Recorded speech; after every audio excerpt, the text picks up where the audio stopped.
Zaɓin kowa. Masu saurare ku gyara zama tsaf don jin sabuwar waƙar da Rarara ya yi wa Abba Kabir mai taken Jagoran Kanawa. Amma idan wannan shi ne zuwanku na farko cikin wannan tasha tamu mai albarka, muna so kada ku manta ku danna mana subscribe da kuma alamar ƙararrawa don samun labarukanmu a koda yaushe da zarar mun ɗora cikin wannan tasha tamu mai albarka, taskar labarai.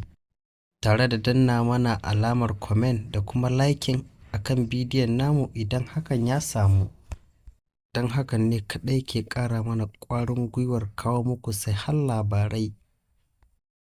Turƙa shi ana wata ga wata sai Abba Kabir zaɓin kowa ku ji ba canji.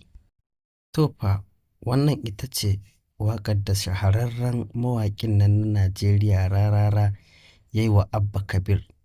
Masu saurare kamar yadda kuka ji wannan ita ce sabuwar waƙar da za mu sa muku a halin yanzu. Masu saurare kun sani cewa injiniya Abba Kabir Yusuf mai ci a jihar Kano a halin yanzu ya koma jam'iyyar APC mai ci a halin yanzu ta Bola Ahmad Asuwaju Baba.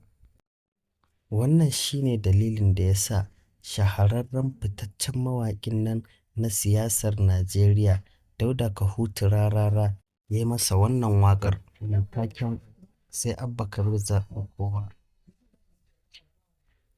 To fa shin amma masu saurare kuna ganin wannan abin da Abba Kabir Yusuf ya yi daidai ko bai yi ba?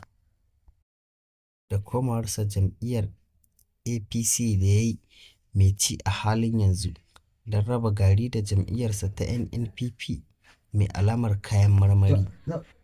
Duba da yanayi da irin gudunmawar da injiniya Rabi Musa Kwankwaso ya bashi a lokacin suna jam'iyyar NNPP mai alamar kayan marmari.